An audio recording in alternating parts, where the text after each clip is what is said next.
Οι επιτέθηκαν στις διαταγές του αφέτη. Αυτή τη στιγμή δόθηκε η εκκίνηση της έκτης υποδρομίας.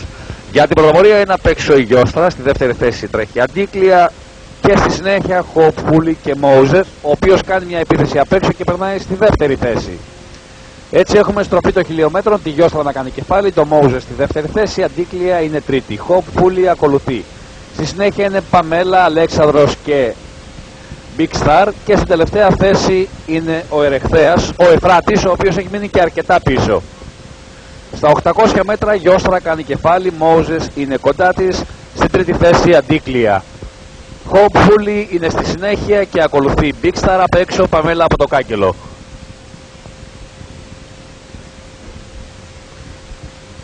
Στα 600 μέτρα προσπαθεί η Γιώστρα να ξεφύγει, ο Μόουζες την καταδιώκει, Αντίκλια στη τρίτη θέση, Χοπφούλη ακολουθεί. Big Star περνάει απ' έξω στην πέμπτη θέση σε βάρος της Παμέλας.